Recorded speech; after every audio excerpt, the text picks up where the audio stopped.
Estamos no Saber Direito Responde. Continuando com as perguntas dos internautas. Olá, professor.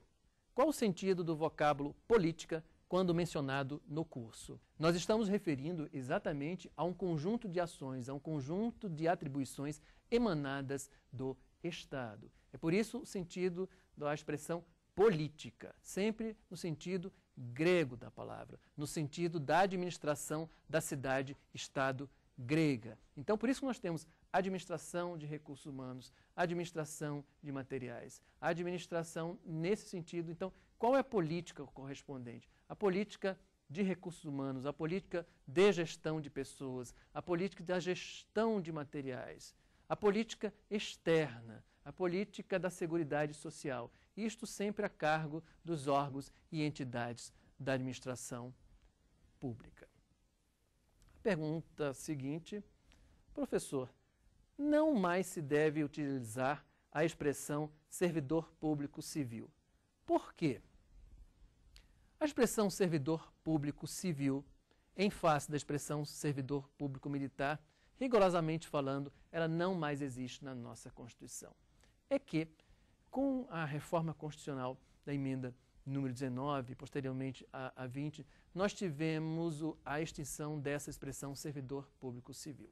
Hoje nós temos o servidor público, objeto dos artigos 39 a 41 da Constituição Federal, os militares, os servidores militares, podemos falar os servidores militares dos estados e do Distrito Federal, e os membros das Forças Armadas, ou seja, lá do artigo 142 da Constituição. Então, o que é que nós temos, na verdade? A Constituição Federal não faz mais a divisão clássica servidor público civil e servidor público militar. Então, rigorosamente falando, nós não devemos mais utilizar a expressão servidor público civil.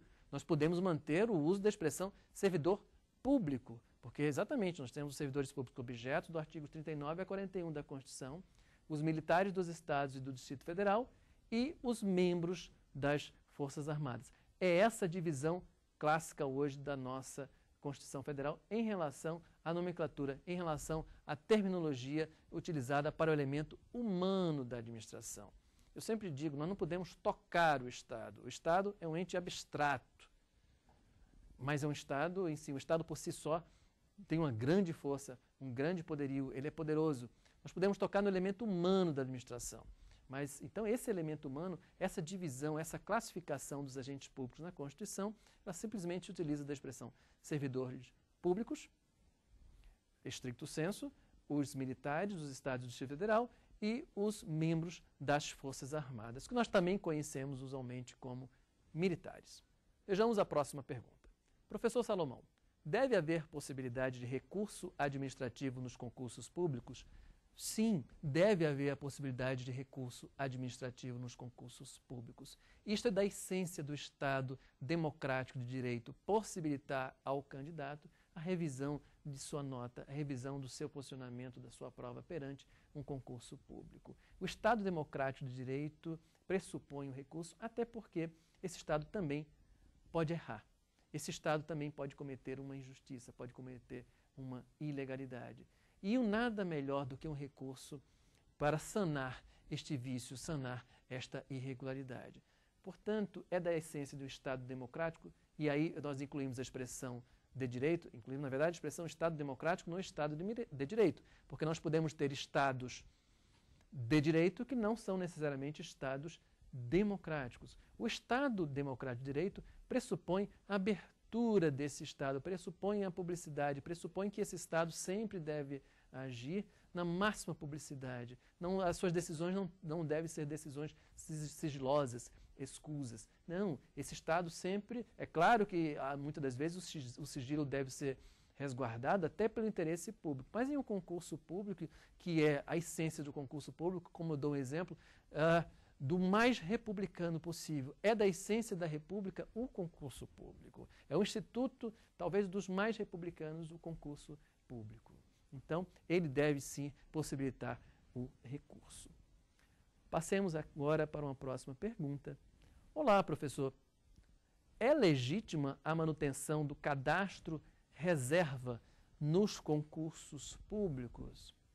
Vejam, é uma opção da administração. Tanto é que ela, assim, reiteradamente, corriqueiramente, tem se utilizado do cadastro reserva nos concursos públicos. Vejam, acontece que muitas das vezes a adoção de um cadastro reserva pode beneficiar o candidato ao concurso público ou não. Por que digo isso? Porque a jurisprudência do Supremo Tribunal Federal e do Superior Tribunal de Justiça, do STJ, é no sentido que hoje o candidato a um concurso público possui sim o direito subjetivo de vir a ser nomeado no número de vagas previsto no edital no prazo de validade do concurso. Ora, se a administração não fixa o número de cargos vagos no edital, ela obviamente não se obriga a nomear os seus candidatos aprovados neste concurso público, até porque exatamente ela não fixou esse número de vagas. Ela simplesmente realizou um concurso com o cadastro reserva, ou seja, as vagas que surgirem durante o prazo de validade do concurso devem ser completadas, devem ser providas mediante aí os candidatos já aprovados. Agora vejam, deve ser público. Isso deve ser extremamente bem divulgado e até porque nós temos os atos administrativos que nos levam a tanto, eu estou me referindo aos atos de exoneração dos servidores públicos. Inclusive, os eventos naturais, o falecimento do servidor público, faz com que se abram novas vagas no serviço público. Então, a abertura dessas novas vagas, o que eu quero dizer é que a administração pública, muitas vezes não, ela tem ciência do número de cargos vagos quando realiza um concurso público. Se ela tem ciência desse número de cargos vagos no concurso público, eu defendo que, efetivamente, em um concurso público, a administração deixe de realizar um concurso público apenas com um cadastro reserva. Ela divulgue esse número de vagas, realize o concurso público e, durante o prazo de validade, após ter provido esses cargos vagos que ela mesma disse que existia, os próximos cargos a serem criados por força de falecimento, por força de exoneração, serão utilizados pelo cadastro reserva. Por isso que disse eu no início que o cadastro reserva também pode ser benéfico para o servidor público. Então eu defendo que, se a administração tem ciência do cargo vago, ela não deve apenas realizar um concurso com cadastro reserva. Até porque este candidato, como lhes disse, a jurisprudência é nesse sentido, que tem o direito público subjetivo de vir a ser nomeado no prazo de validade do concurso público.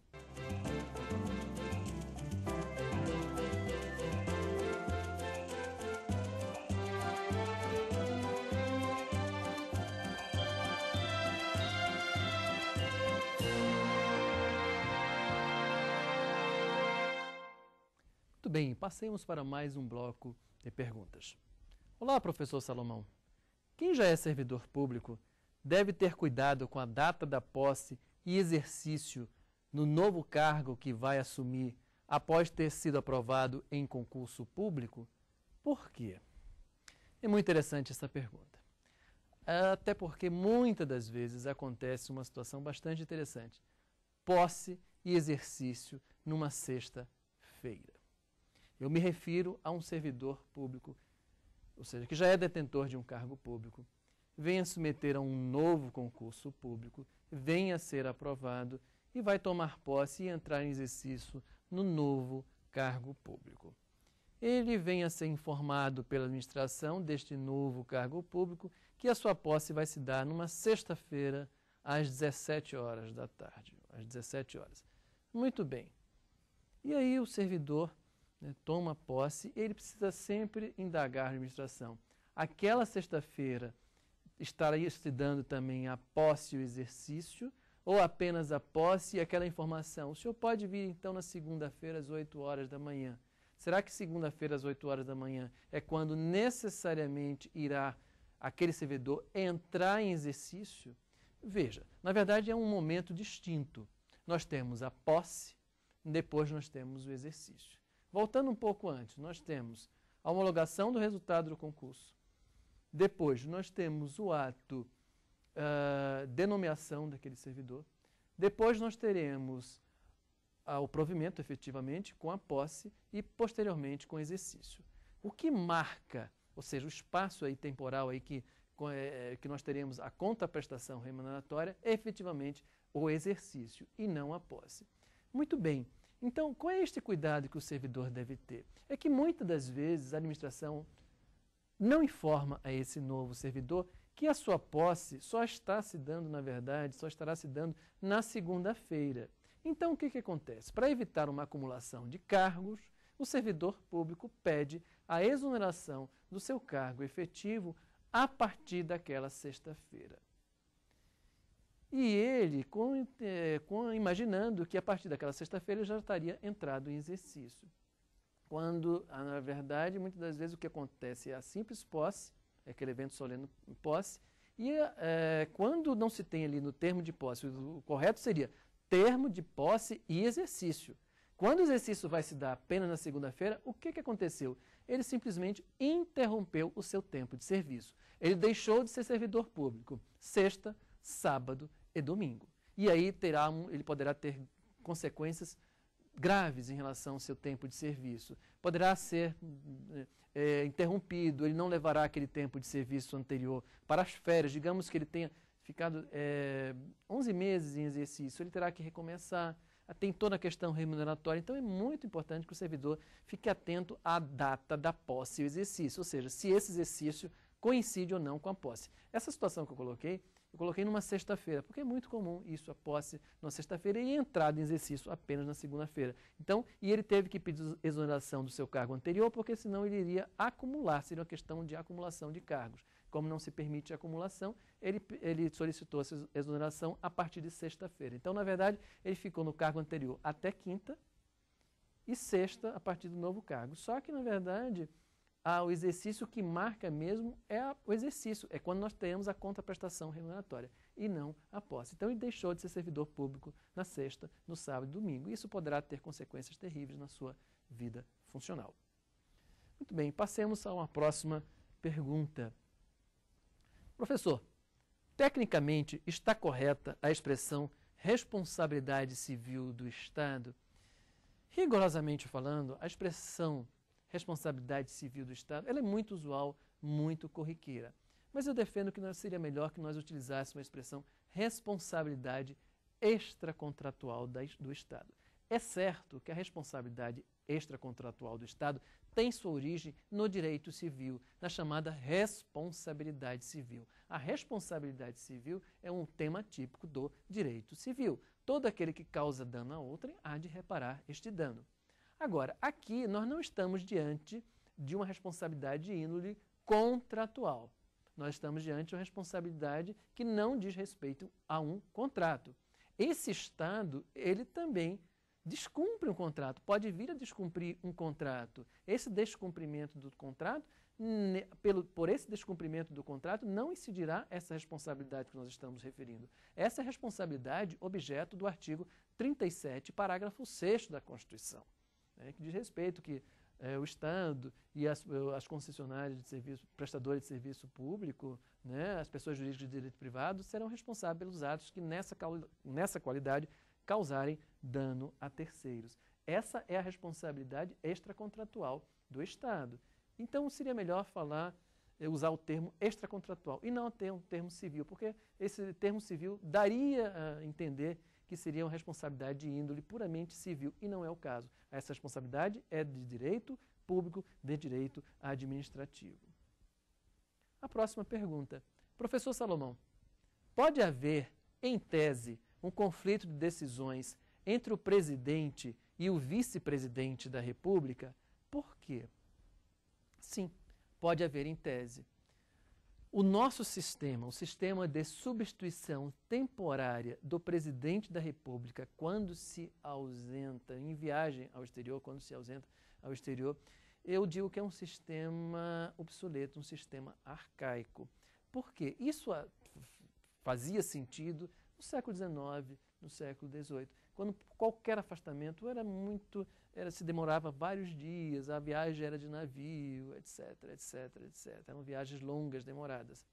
Hoje não, hoje com todos os mecanismos aí da informática, em um avião presidencial se pode tomar toda e qualquer decisão. Se pode haver uma certificação digital, o uso da internet. Então, o chefe de Estado, o chefe de governo, que aqui no Brasil estão reunidos em uma única pessoa, o presidente da República, ele não deixa de ser presidente da República por estar se ausentando ao exterior. Então, ocorre a cerimônia simbólica de transmissão do cargo na base aérea em Brasília, com um simples aperto de mão do presidente da República ao seu vice-presidente. Em um país como o nosso, que a legislação eleitoral e partidária não exige que o candidato a vice-presidente seja do mesmo partido político do presidente da República, pode haver, em tese, um conflito aí de decisões. O presidente da República, em viagem ao exterior, pode tomar uma decisão e o seu vice aqui pode tomar uma outra decisão em sentido diametralmente oposto. Em tese será possível. E qual a que será válida? E exatamente para evitar esta situação é que o presidente da República hoje ele tem todos os mecanismos de se manter na presidência da República durante o seu afastamento. Ele se mantém na presidência. Não há necessidade da presença física do presidente da República em território nacional. Ele pode tomar uma decisão em qualquer lugar do mundo, em qualquer lugar onde que estiver, a bordo de um avião presidencial. Então tem aquela situação do homem da mala, o famoso homem da mala, aquele que leva todos os mecanismos de defesa do espaço aéreo para que o presidente possa tomar toda e qualquer decisão. Isso é um sistema que eu acho que deveria ser pensado, deveria ser debatido num evento acadêmico como esse. Muito bem, com isso nós encerramos o programa, afirmando que toda e qualquer dúvida, sugestão, perguntas podem ser enviada para o endereço saberdireito@stf.jus.br. No site da TV Justiça também nós podemos ver as edições dos últimos programas do Saber Direito, no site www.tvjustiça.jus.br. Com isso nós encerramos mais um curso aqui do nosso Saber Direito, o curso Os Novos Paradigmas do Direito Administrativo. Muitíssimo obrigado.